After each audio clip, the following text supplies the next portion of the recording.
ئەو کچەی گاڵتەی بەناشرینی کریستیانۆ کرد، دواتر دەستی پەشیمانی گەست. ئەو کاتی کریستیانۆ ڕۆناڵدۆ لایەنی سپۆرتینگ لیژبۆنەوە دەرکەوت و دواتر پەیوەندی بەیانی مانچستەر یونایتدەوە کرد. ئەو کەسایەتی دیارەی ئێستا نەبوو کە هەمومان دەیناسین، چونکە شێوازی ڕوخساری تا ڕادەیەک مامناوەند بوو، تەنانەت لە لای هەندێک بەناشرین ناسرا بوو.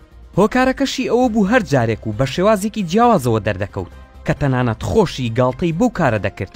لەلایەکی تری شێوازی ددانەکانی لە بارودۆخێکی باشدا نەبوو، هەروەها لە ڕووی یاریکردنیشەوە وەک ئێستا لە باشترین کاتەکانیدا نەبوو.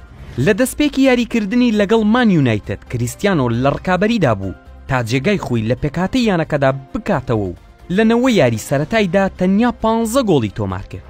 هەرچەندە ژمارەیەکی خراپ نییە، بەڵام بە بەراورد بە ژماری گۆڵەکانی لە ئێستادا ئەوە تەنیا چەند گۆڵێکە.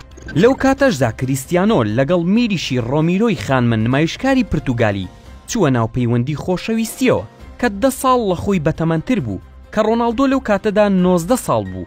ئەو خانماش 29 ساڵی تەمەنی بوو.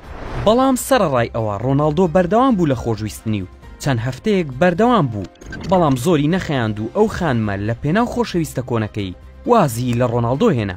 ڕۆژنامەکان ڕایانگەیان میریشی پێش جیابوونەوەی لە ڕۆناڵدۆ پێی وتووە کە ناشرین و شکست خواردووە، بەڵام ئەو کارە بووە پاڵنەرێک بۆ ئەستێرەکەی مادێرە تا باشتر بێت و ببێتە یەکێک لە باشترین و قۆسترین و دەوڵەمەندترین کەسایەتیەکانی جیهان.